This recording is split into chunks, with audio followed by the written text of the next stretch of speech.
Michael, you said you have a Jodan belt? Or I'm a Godan Tiger.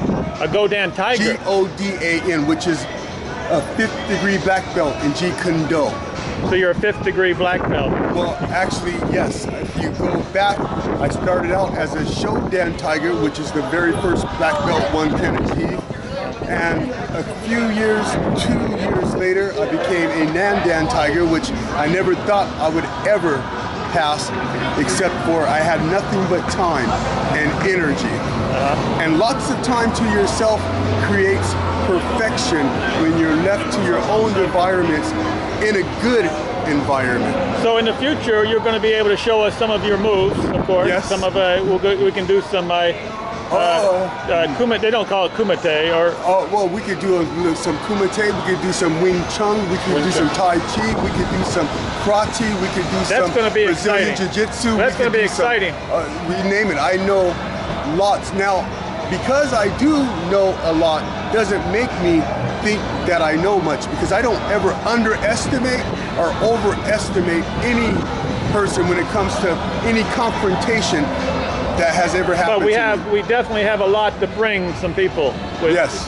We're going to make sure they check back here, because we're going to show them some exciting things. Show them how to knock a person out and then revive them. Wow, this is pressure points. There you go. We can show them how you can look a person in their eye, okay, and take their kneecap out doing it. Exactly. Okay? It's going to be self-defense. Correct. Well, that's going to be beautiful, Mike. Michael, thank you. Yes. Action. Okay. Mike, what is your name, Mike? Mike what? Yeah, Michael Owens. Michael, you're from California. Yes. You have an amazing story that I want to tell everybody about. When you were born, you were abandoned by your parents, correct? Correct. Okay.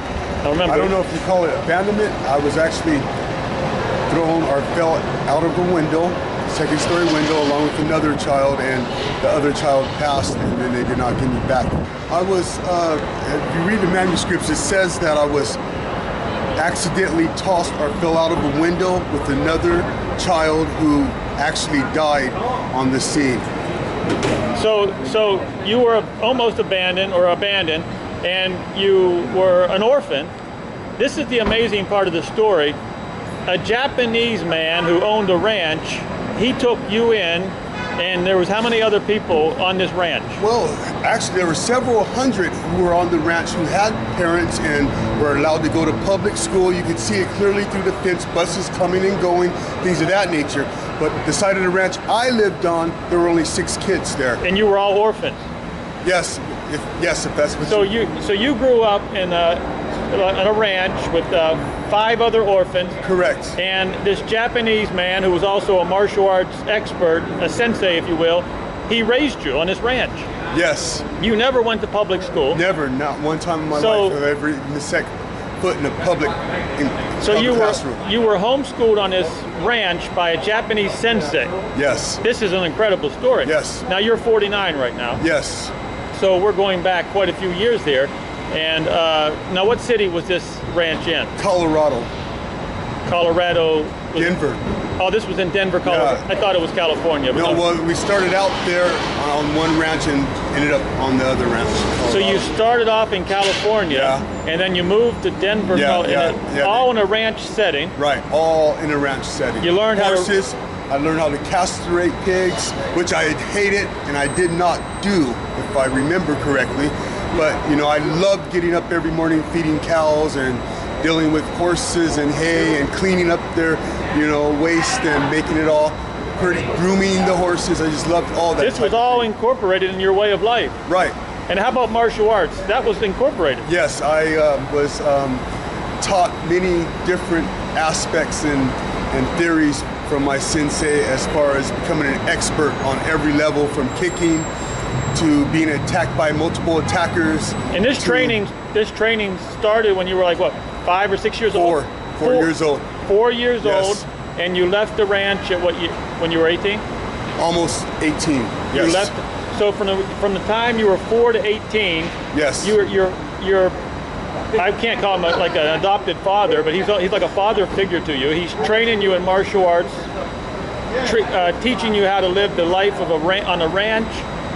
What a beautiful, I mean, for a child who was abandoned.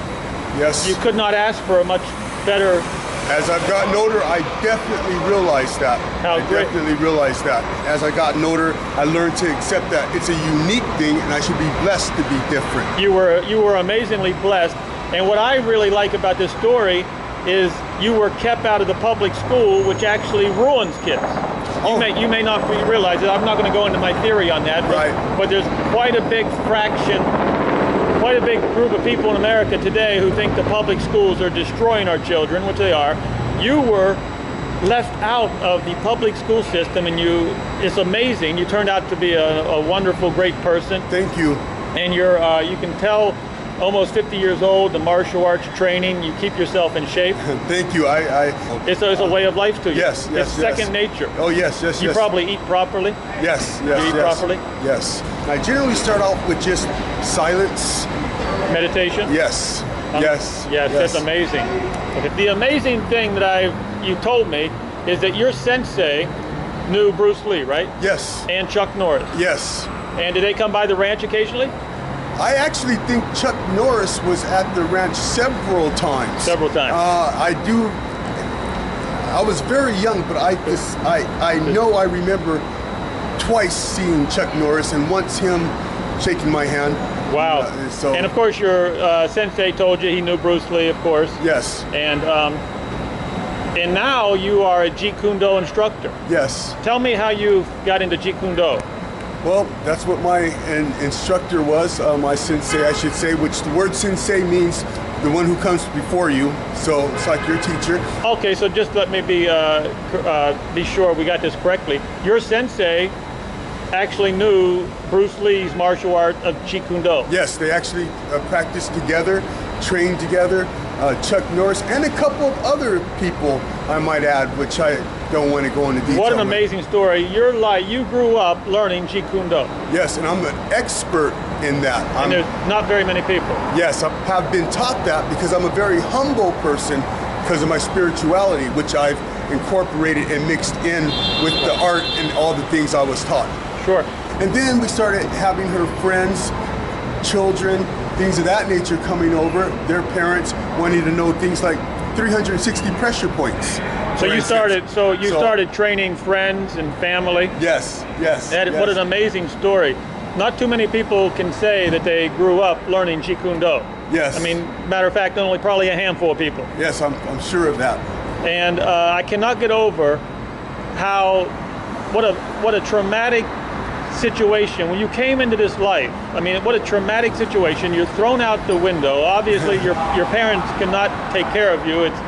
But it wasn't that bad for me. I don't remember it. I was only like 8 days old. But from that traumatic, horrible situation, you were thrown into a miracle of growing up on a ranch and, Yes. and learning the way of life through Jeet Kune Do, Yes. through ranching. Yes. This is really, really a great story.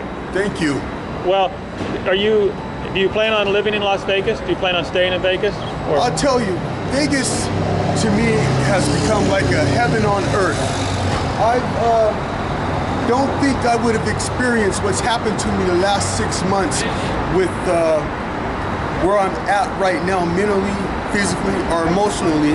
I have never been around such nice people in my entire life. I think that most people that I've ran into since I've been in Vegas, from police officers to people who work in casinos to people on the street, every single person I've ran into, now this is only my personal experience, has been awesome. That's great. Yeah, Vegas can be a very good town as long as you don't gamble, of course, and you don't drink. You abuse anything. Sure. Yeah. You moderation and everything. Oh, moderation is the key. But moderation, that is the key.